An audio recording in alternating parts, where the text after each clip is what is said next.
Hey, so you are interested in starting a business. So many people start out with that intention, but there's this problem. So many people either become overwhelmed and quit, or they become discouraged because they're just not having any traction and they quit. So today we're going to talk about two critical mistakes that people make because they don't ask these two critical questions. And we want to make sure that you're asking those questions now so that you're down the road, you're not like beating your head against the wall wondering why your business isn't thriving.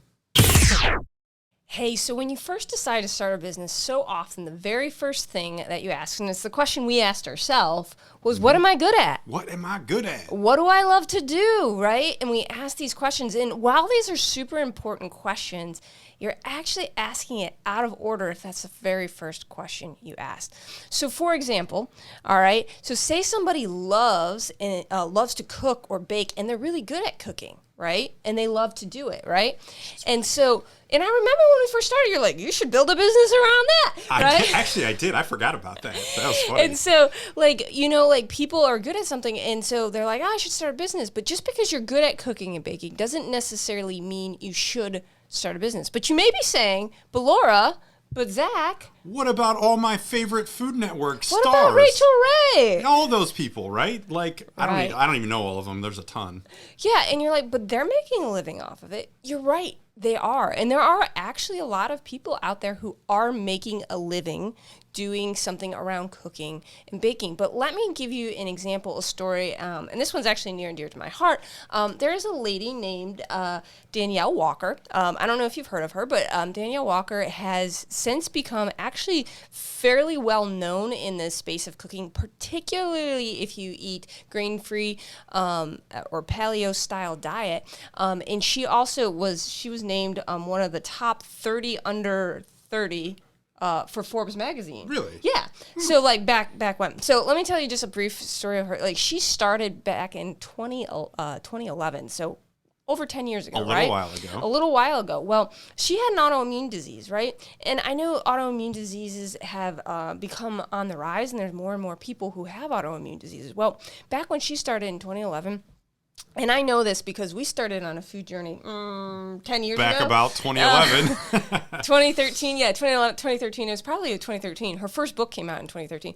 And I found her, but it was kind of hard to find her back then, right? Well, she found out that she had this autoimmune disease, and she figured out that if she cooked a certain way and ate a certain way, she felt better. Right? And Interesting thought. So she started doing different experiments in the kitchen, and she liked to cook. She was good at cooking, and so she was cooking all these things, right? Well, what she did is she said, hey, there's not a lot of recipes out here. There's not a lot, especially if you want like good food that tastes like comfort food that you're used to, right? Yeah, you start eliminating all these normal items you're like, that you're I using. Have You're like, pizza. I can't have spaghetti. Anything. I can't have all these We've done it a few times. We're like, how are we gonna make this? So she was like, oh man, I want people to be able to eat the food that they love. So she started, and she wanted to be able to eat the food she loved, right?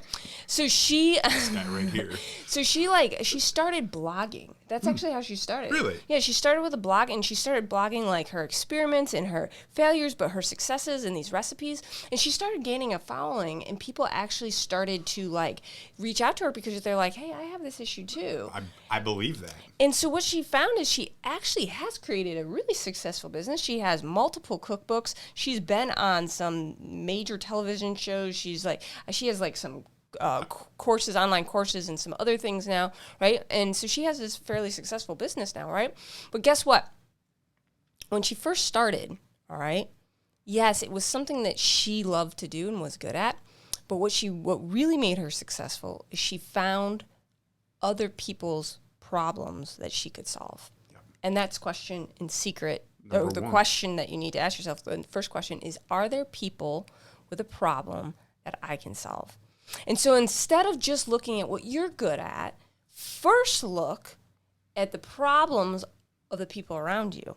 And here's another little tidbit, secret, is oftentimes you are walking in that circle. They may have been where you were. True. Or, one time I had a truck driver ask me, because we're around a lot of people who are entrepreneurs and help coaching them and stuff. And a guy asked me, he was like, well, what do I do? Like, I'm just a truck driver. How do I start a business? And I said, well, what problems do other truck drivers have? What problems did you have? And are you able to solve them or learn how to solve them? Yeah, that's really good. I think Yeah. I think that's a critical thing that like people just it's a little tweak, right? It's not a major difference, right? You still have to be good at it. Yeah. And it's still something that you should have aptitude, and I don't want to say you should be passionate about, but you should be good at the very least. You at least enjoy doing it to a certain extent. Right, but you're at least looking at what they need first, right? So you're serving before you're looking for what serves you. Well, and here's the thing. If I started a business for cooking out of my own, like I like to cook, and I just started like cooking because I like to cook, people may or may not follow me. I may not be that interesting.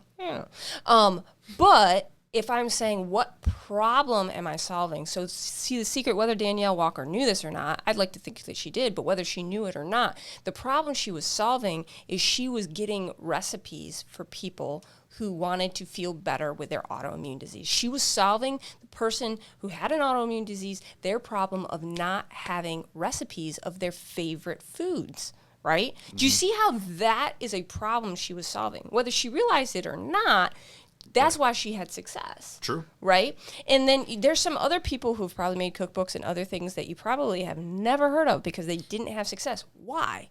Because they probably weren't solving a specific problem for somebody. Right. You know?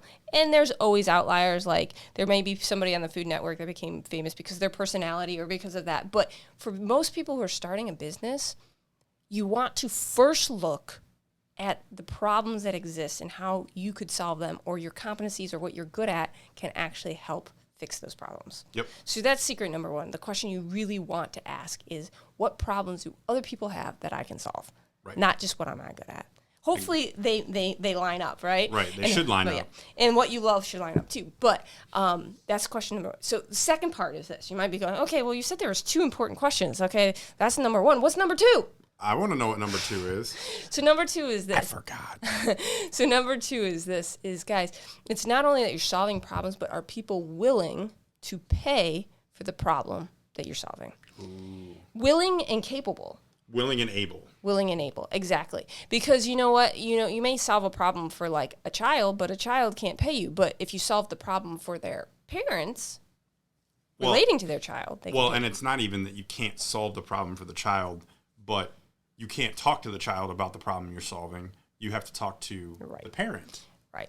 And here's the other thing, guys, is you have to determine how much you're willing to do and how much money you desire to get in exchange for that. And so here's the thing. You may be able to solve a problem like Danielle Walker solved the problem of giving people recipes. And how did she do that? She wrote cookbooks. That's the first thing she did. She wrote cookbooks, and she sold those cookbooks to the masses, and she was compensated that way. Now, that may or may not be the way you would like to do that. And if that's not, then maybe cooking isn't the best avenue for you. Later she then created a membership area online that people could then be a part of and have recipes in that way. Be part of a community. And be part of a community.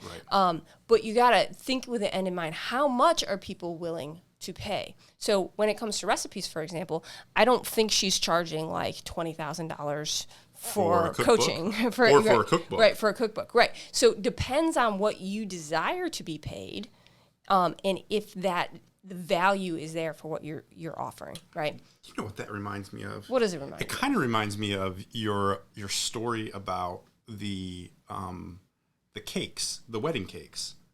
And it's fascinating that wedding cakes are basically just a regular cake. Like literally you could get a box mix. I understand that it's prettier and there's a little bit of extra. I get all that, right? But in all reality, it's just a cake, right? And you could probably go to your local grocery store and get a cake that would be sufficient for like $20. Well, it depends on the size. Right. But. I mean, let's get the biggest one and say you spent $100. Mm-hmm. Right? At least spend $100 on a cake. Like even our wedding cake, I think we only spent like $500. Of course, that was a while ago. Inflation. Okay. Well, let's say you went crazy, right? And you spent $1,000 on a wedding cake. Well, that's all great, but how much? What was it? So I looked it up one time, and this was wild. This is so much fun. And I don't remember the exact price. Look it up and comment below because I really want to know now. But I looked up the most expensive wedding cakes that ever happened, like ever existed, people ever bought. And there was one for the royal family, right? Yep. And, you know, like they added all this value by putting special things on it and this and that. There's probably something laced in gold. I don't remember the details, but it was tens of thousands. I thought it was even like hundreds. I thought it was like $70,000 or something. Yeah, it was. Like it was crazy. Like somebody buy a car that would last you for a while and be useful besides just eating it, right? Right. Like, but they spent that on a cake, and that wasn't the most expensive one. The most expensive one was like millions. Yeah, but that had diamond. Like it had non-edible stuff. Right, on right. It But this was like, I believe, just a basic cake. I mean, they did fancy stuff to it, and it was like, it was something like 70,000. I don't remember the exact number. It's like, what's the difference between the one that we bought for our wedding for 500, the one you can buy in the grocery store for 100, and the one that and maybe ours was 1,000, I don't remember, and the one that they bought for No, it wasn't. It was not 1,000. We did not have $1,000 for a wedding. We did a backyard wedding, and there was like picnic tables there. Anyways, and the one for like 70,000 that the royal family bought. Like, what is the difference? Is the value, the problem that they were solving, right? The royal family wanted an elegant, huge, like themed had to cake. be specific, it had to be very right? specific, yeah. And I think that's an important example because it shows like, yes, just because you can do something doesn't necessarily mean that you can charge anything you want for it, right? Like, it would be very difficult for you to go to your local grocery store and them to sell anybody a $70,000 cake. It's not the right atmosphere. They're not effectively selling that. Right. They're not going to effectively sell it. But the point being is, we always talk about starting with the end in mind, right? Yep. And so, again, the question is, like, what problem are you like, who are the people with the problems that you can solve, right? And then what are they willing to pay for that value that you're giving them, right? And so you just have to make sure it's in alignment with you, because if you're sitting there going, well, I desire to make X amount of dollars and the value you're providing for those people aren't going to provide that, then maybe that's not the best direction for you. So those are two super important questions that when you ask those questions, they're going to give you the best chance for success. But ask them at the beginning. And even if you've already started a business, go back and ask them now and say, hey, have I answered these? Is this in alignment with me? Because guess what? Like, you probably haven't gotten a ton of momentum if you haven't yet asked those or stumbled upon it. Some people do stumble upon those. Occasionally. So that's the tip for today. Enjoy. Hey everyone, so if you enjoyed that video and you learned something from it, make sure you check out the next video right here, where we tell you the secret to what to do now. Now that you have a concept, what do you do with that concept? So make sure you check out the video, and we'll see you there.